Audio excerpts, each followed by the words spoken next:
So a few years ago, I attended the General Assembly gathering. Now, General Assembly is this big gathering of Unitarian Universalists from all over the country in one location. And some people come from all over the world. And they gather to share and to connect with one another. Now, one of the workshops that I attended, it featured the Reverend Galen Gingrich. Now, he's not related to Newt. And he's the senior, he's the first one to say that, too. He's the senior minister of the Unitarian Universalist Church of All Souls in New York City. It's one of our largest and oldest institutions. Now, I've heard him speak a number of times, and he's a contributor to our UU World magazine. And he's someone with whom I agree with very passionately, and I also disagree with him vehemently.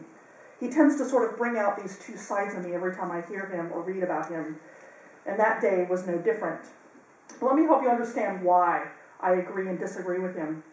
Well, since the merger of our two denominations, the Unitarians and the Universalists, in 1961, there have been many who have been struggling with our identity, about who we are. Because when you take religion A and you take religion B and you merge them together, you don't actually get religion AB, which is sort of what our name implies. You get something new, religion C.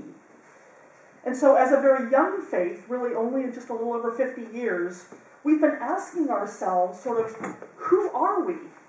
What's our purpose now? What does it mean to be Unitarian Universalist?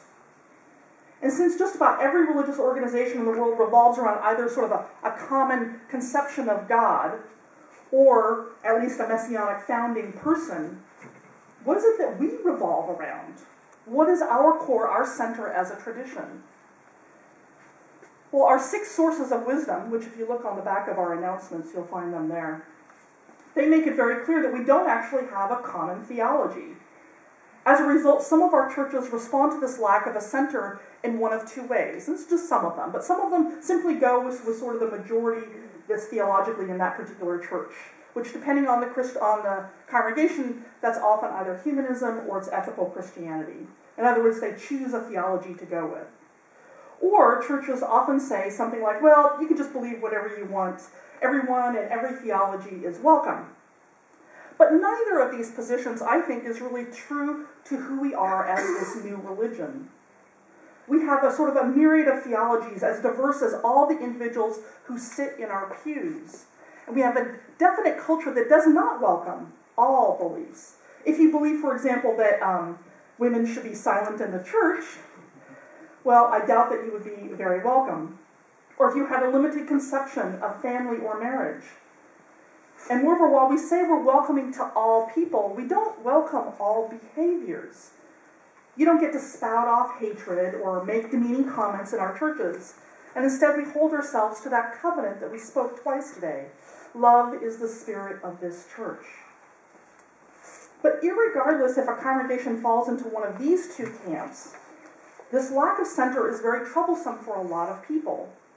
There are those, including Galen, who want us to take a stand theologically, though not necessarily in either the humanist or the Christian camp.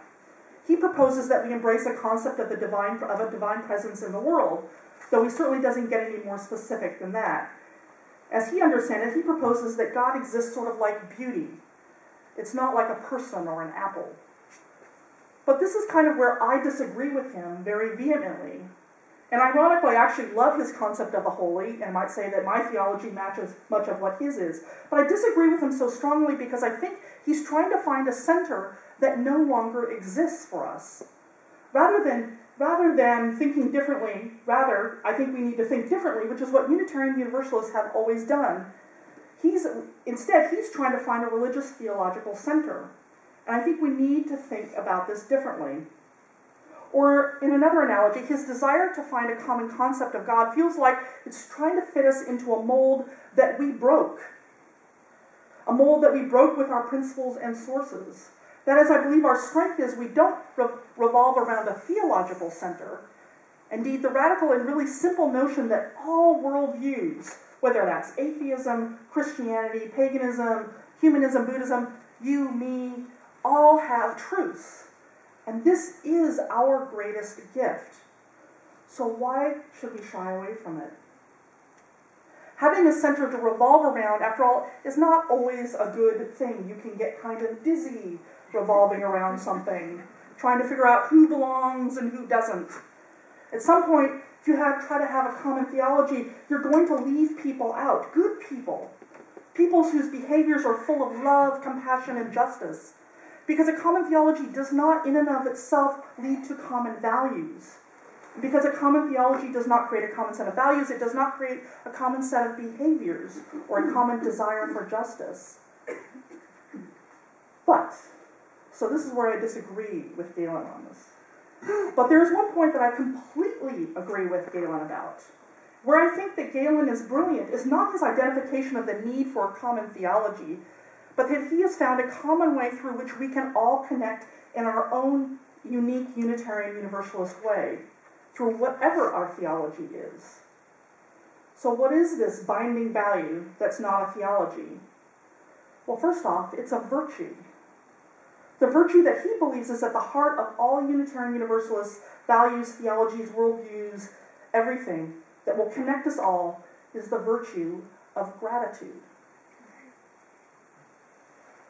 So let me explain for a moment what a virtue is. It's not a theology. A virtue is a quality or trait of character that informs our behaviors. It's part of our character. A virtue is considered good, and the opposite of that is right, a vice. Now, some of you may recall from your childhood that the classic 7 Christian virtues are, chastity, temperance, charity, diligence, patience, kindness, and humility. You all remember that, right? The idea is if you foster a virtue, it leads then to behaviors that support that virtue. So why does Galen propose gratitude? Why not one of those from the Christian tradition, out of which we were actually born? Or how about the Buddhist virtue of compassion? How about the Jewish virtue of obedience or Islam's submission? Why gratitude for Unitarian Universalists? Well, Cicero, I think, has an ancient answer. He says this: gratitude is not only the greatest of virtues, it is the parent of all others.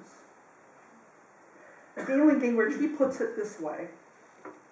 Why gratitude? 2 dimensions of gratitude make it fitting as our defining religious practice. One has to do with the discipline of gratitude, and the other has to do with an ethic of gratitude.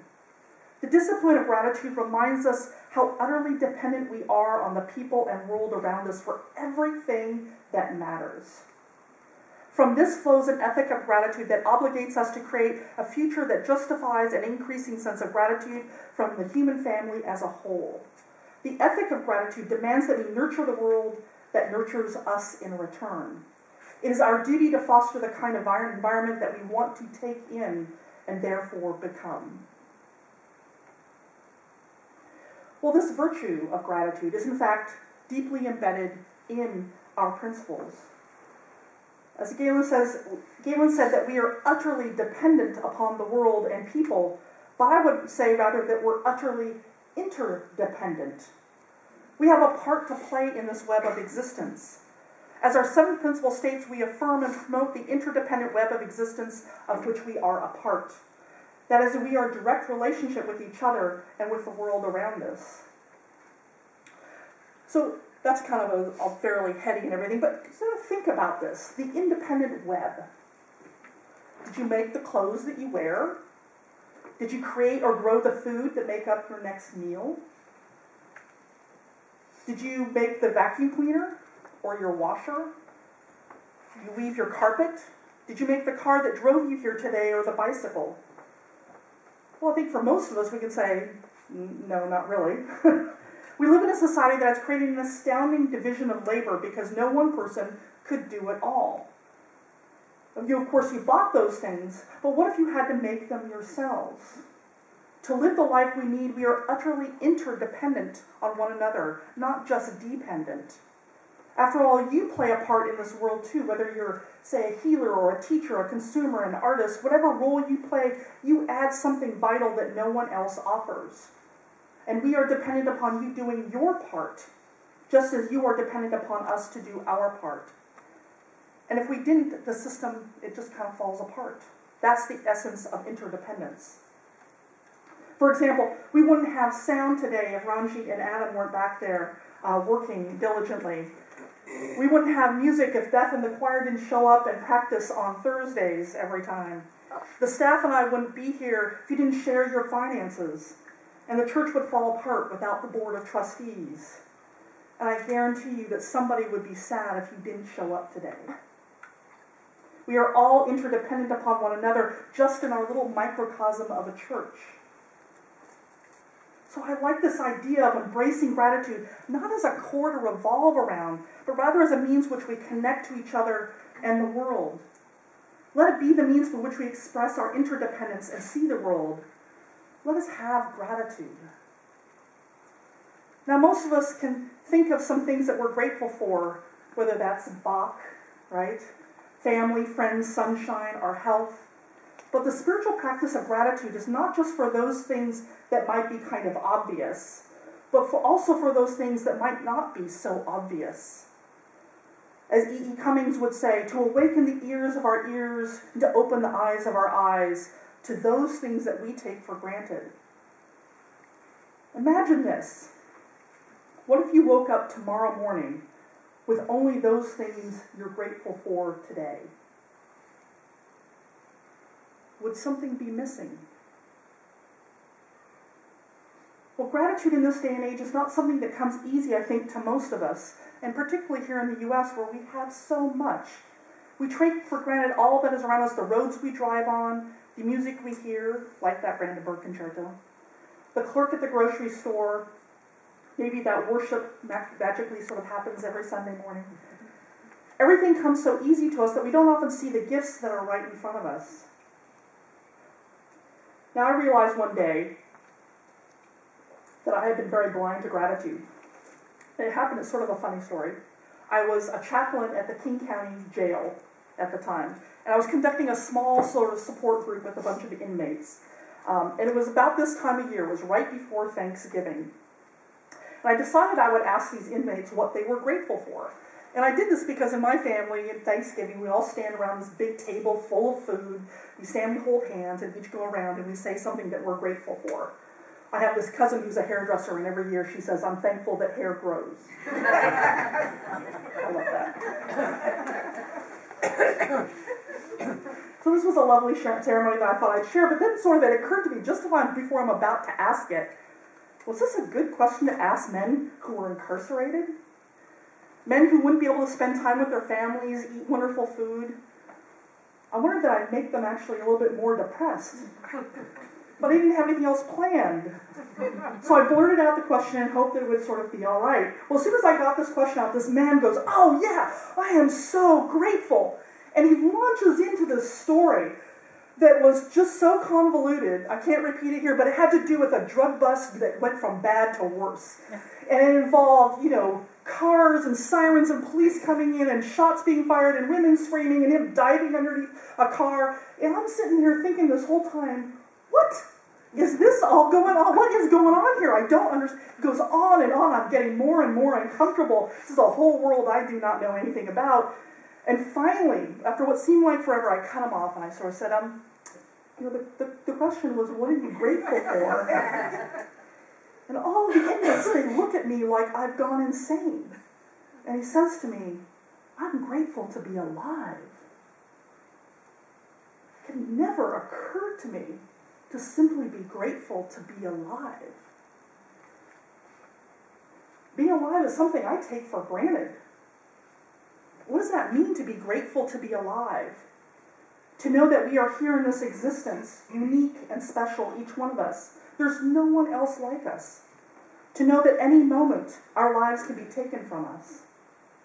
These inmates all understood what he was getting at. They were all nodding along the whole time. To be grateful to be alive, I think, is to appreciate and love this undeserved gift of life that we have. And to see that we have all this same gift and that we share it together. And fascinatingly enough, we can even be grateful for death. For even in death, we're interdependent. I love Bill Bryson, his book, A Short History of Everything. One of the things he points out is that a billion of the atoms in your body once belonged to Shakespeare. I love this. A billion more each came from the Buddha. Joan of Arc and Genghis Khan. I mean, how cool is that? Right now, trillions of these atoms have somehow assembled themselves into you. And what a gift that is. And amazing. As Walt Whitman, he put it, he said, "For every atom belonging to me, as good belongs to you." We are all connected. We are all interdependent in life and in death. And if this doesn't give you a sense of awe and gratitude, I don't know what will. If we allow it, this interdependence can create a sense of connection to everyone and everything around you. Ultimately, the sense of connection, awe, and humility create a sense of gratitude. We know then that in our bones that we exist here for each other, that each of us, all of us, play an important role. Doesn't it make you say thank you to everyone that you know? Maybe some people that you don't know. I find it really humbling how humanity has created these connections, how we are defined by relationship. So I want to extend an invitation to you all. I invite you to join me in that spiritual practice of gratitude. It's something that our staff do every week. There are many ways of practicing gratitude. Some people practice this by keeping a gratitude journal. Once a day they write down those things that they're grateful for. Or if you don't like writing, simply name 5 things when you get up in the morning or when you sleep at night that you're grateful for. Another is to give thanks at dinner. You can light a chalice. You and your family can name one thing that they're grateful for. But I think that the most powerful spiritual practice around gratitude that you can do, of all things, is this: say thank you. Matter of fact, the Meister Eckhart, that mystic, he once said, if the only prayer you said your whole life was thank you, that would suffice. For example, have you hugged a board member lately? They've been wrestling with some really difficult stuff so that, you don't have to. And I am very, very grateful. You can create any ritual practice you like. I have a friend of mine that she practices gratitude at every stoplight. As she's trying to get, okay, I'm grateful that I have a car. You can create your own. You can go home and listen to the Brandenburg Concerto. That's actually how I learned to start the practice, was listening to the concerto. And here's the really cool news about gratitude. They've done tons of studies on this. Of all the spiritual practices, of all the character traits, of all the virtues that you can have or cultivate, it is gratitude that has the highest link to mental health and happiness. It is the parent of all virtues. So I encourage you to spend some time in gratitude. Notice our interdependent relationships. See the checkout clerk maybe in a whole new way, or the roads you travel on, or the clean floors in this room. Take time to appreciate how connected we are. Don't get caught up into that myth of independence. See each moment, each person, each and everything around you as the undeserved gift that it is. Give thanks for everything which is natural, which is infinite, which is yes. Now the ears of our ears will be awake. Let the eyes of our eyes be open. Amen.